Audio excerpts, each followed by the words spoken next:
So that's my reason for going with it. Mr. Gibbs. Yeah, thanks, Ken. I just wanted the administration to tell me though, am I wrong when you say contracts for employees, okay, for staff that they're maintaining, they still though, when you deal with it, they're still receiving raises on longevity pay. Number one, they'll get that 1%, let me just finish it. They'll get that 1% longevity pay, plus they'll continue to accrue or if they've capped at 20%, whatever, correct? So it's still an increase on top of what they're getting. I want to make sure that that is correct in my assumption. That would be correct. And any employee who has less than 20 years of service would pick up 1% longevity. That is in the language of the contract being continued. And then the people that are at the maximum would still continue to get the 20% then, correct? Correct. They would get no more. They get the same compensation this year as they got last year. And 20% on top of their base salary. Same compensation they got last year, same terms. But in the eyes of the employees who, I think to echo something Mr. Tanner said, they could come asking, and who knows what a conciliator might do, looking for 2 or 3% raise. In their eyes, they see themselves making a concession because they realize there is going to be some inflationary costs that go on for their families, whatever it might be in gas or electricity, whatever. If there is inflationary costs in our economy of 1, 2, 3% over the course of the year, their family has less disposable income. So to freeze their pay for a whole year, they see them as making a pretty strong concession instead of it standing here asking for more money. I just want to make sure I have it right. Can you yield while you're on your, if I may, Mr. Gibbs? Well, he's running a meeting. They can also bring forward comparables of what peer employees make in Lorraine and other communities around us that make considerably more per hour than what they're made now. The only equalizer at all, and that comes anywhere close to keeping them on a par with these other workers, is the longevity piece. And ultimately, to wipe out longevity, that many people have this perception that we can pass an ordinance and it's gone, which we cannot. It would have to be negotiated, and there's as good a chance as any that they could get more than we're paying in longevity in their base. So, we can go through a protracted process, and maybe that day will come at some point. It's our opinion, our concern right now that we're as likely to lose in that scenario as we are to gain from it. What hurts us more than anything, I believe, in our community relative to longevity is the public perception that it conjures up. The average person's opinion in our city about the effects and reasons and expenses of longevity are based on less than all the facts. And it's our responsibility, all of us up here, that we have to operate on the facts. But it just, Mr. Chairman, through you. Yes. No, it just seems that we're, where you can take the biggest chunk or at least look at to try to come up to break even is in that capacity. Just as, with the city, 80% or better is salary, it is your labor, and so forth in regards to expenses. And so I believe, it's been stated that we spend over $3 million in longevity a year, and we're trying to balance the budget at about $3 million. That $3 million is overall funds, water, sewer, sanitation. Yeah, probably half of it is general fund.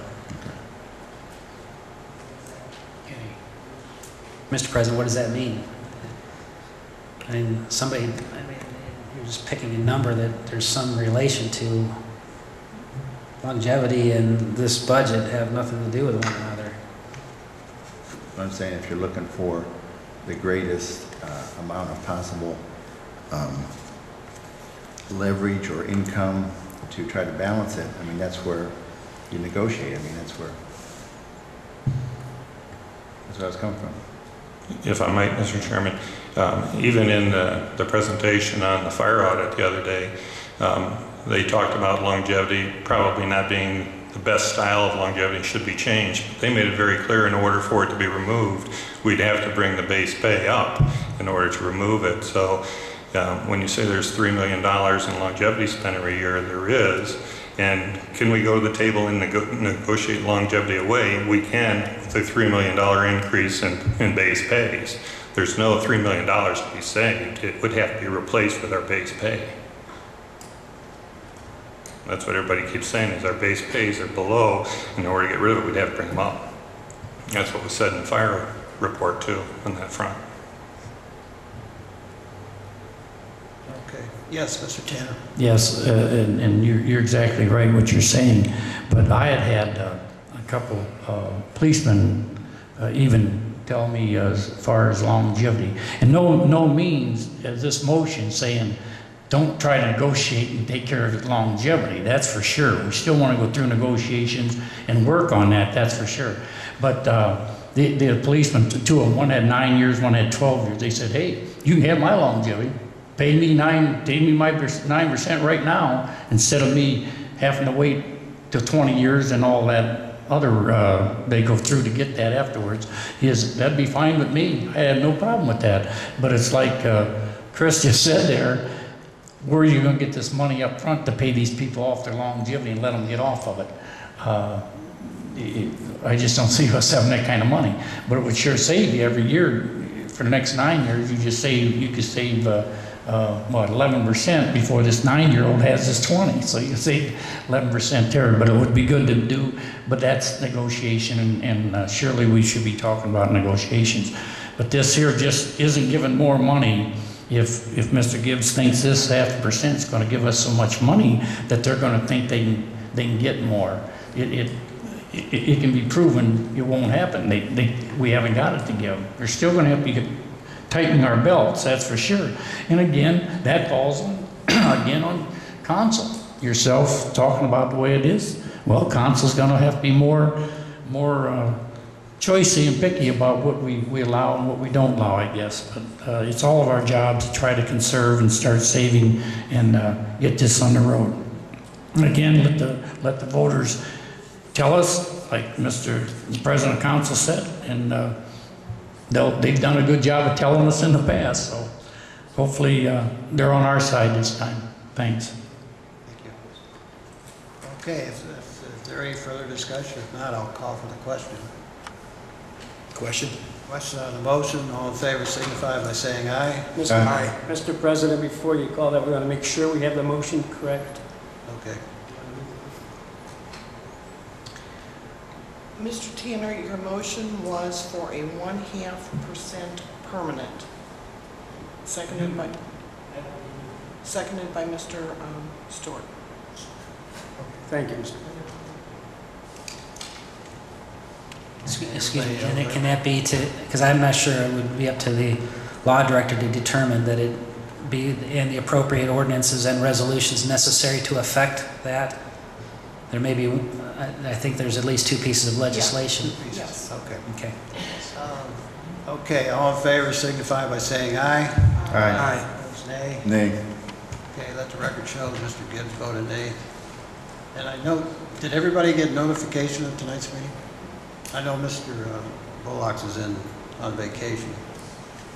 Everybody was notified. Mr. Bullocks is on vacation in New Orleans, and so is Mr. Craig on vacation. Mr. Craig's on New vacation as Hampshire. well. Okay.